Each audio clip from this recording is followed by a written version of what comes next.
Importance of controlling your mind. Since ancient times, the human philosophers have realized the importance of the mind in governing the human affairs. They knew that a person's external circumstances were the result of his internal thoughts.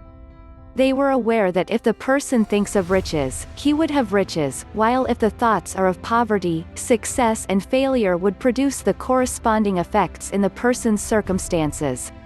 Today, modern science has acknowledged the truth of these findings.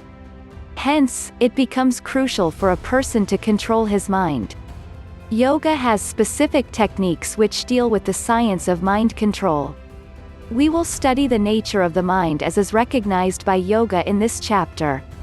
Shankaracharya has defined the mind in 4 different ways as per its functions: manas for the job of resolving and doubting, buddhi for the decision and judgment, asmita for the consciousness of its individual existence, and chitta for remembering the previous experiences.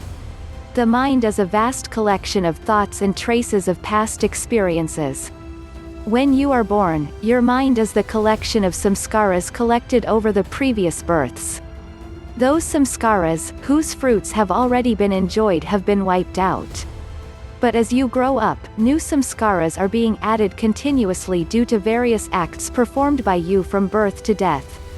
This translates into the law of karma, which states that the events one faces in his life are the results of the activities done by him in the past, and his mind at birth contains the samskaras from his previous births. Yoga recognizes 5 factors, basic to the mind of every person. They are called kleshas because they are the forefathers of every human misery.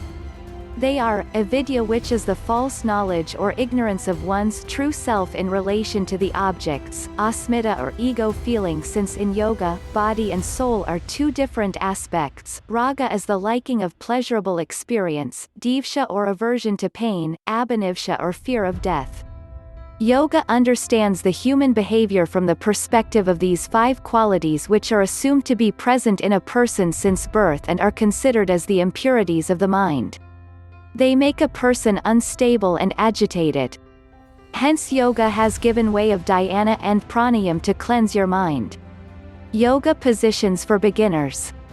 Yoga positions for beginners are so easy to learn. If you have not experienced any yoga session or have not seen one, that is not a problem.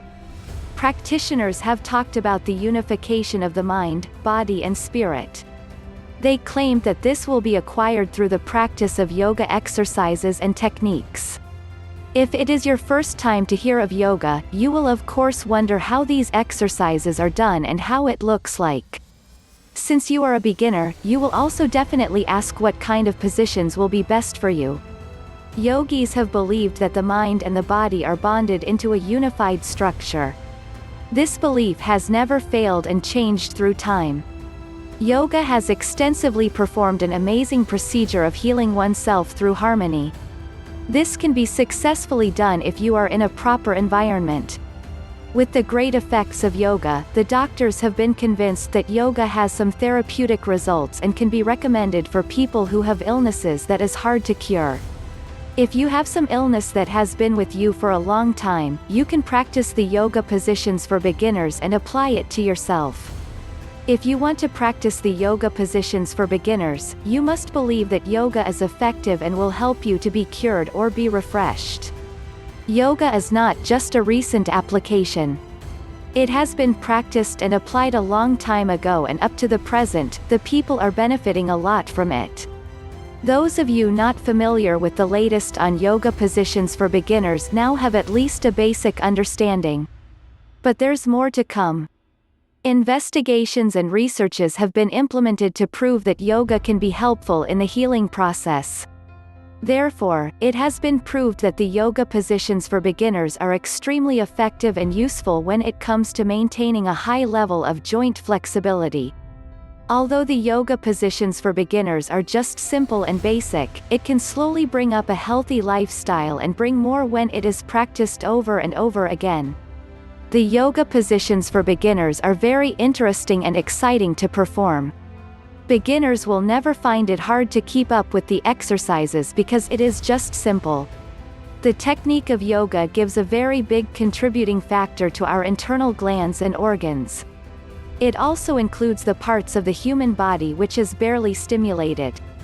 If you want to learn the yoga positions for beginners, you can learn it easily at home or at school where yoga is taught. Some basic yoga positions for beginners include standing poses, seated poses, forward and backward bends, balance and twisting. These yoga positions for beginners are not that far from those who are used to practicing yoga. Only that the extreme poses and positions are handled at the latter part of the exercise. The time duration in executing the positions are also lessened because a beginner cannot fully cope up with a longer time exposure in practice. Rest is required of the beginner so that he will not be drained easily to prepare the body for further positions. Since you are a beginner, the most important thing you should understand is self-discipline. Yoga is not just doing yoga and executing the poses. If you haven't mastered the basics yet, do not jump into the complex stages and positions because you will not feel the essence of executing the yoga positions for beginners. That's how things stand right now. Keep in mind that any subject can change over time, so be sure you keep up with the latest news. An historical text of Yoga Sutras of Patanjali.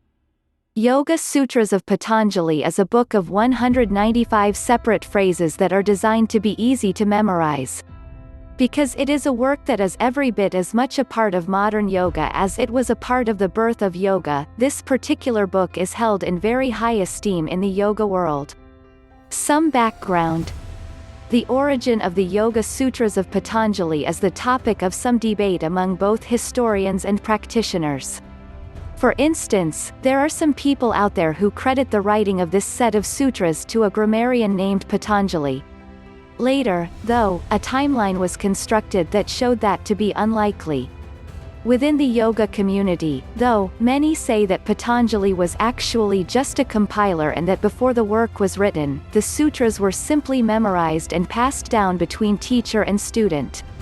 Timelines do, though, suggest this text was constructed in about the 2nd century BC.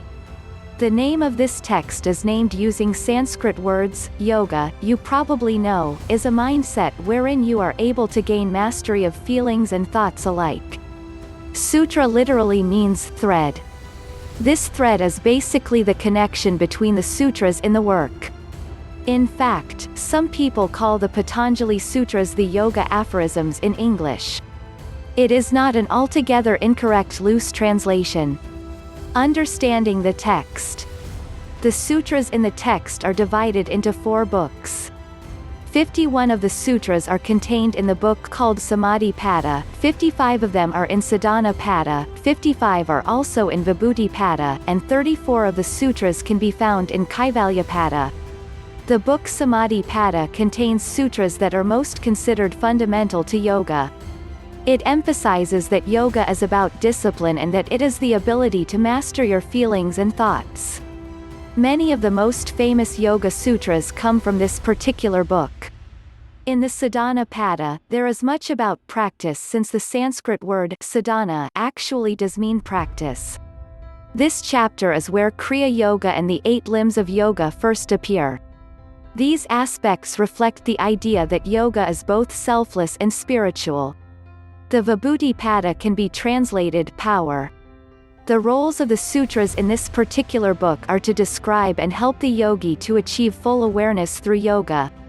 It is essentially about attaining higher levels of awareness of oneself. Finally, the Kaivalya Pada means, again in Sanskrit, isolation. What this book is really about, though, is achieving liberation, according to the principles set within it. Yoga teaches to concentrate on self and attaining higher levels of consciousness, and this book uses 34 sutras to pursue this idea. The Yoga Sutras of Patanjali are a staple for many, and describe the ideas upon which the yoga tradition has passed through more recent, from the 2nd century BC, history. Please don't forget to like and subscribe to our channel Healthy Lifestyle and Health. Don't forget to hit the notification bell for more updates.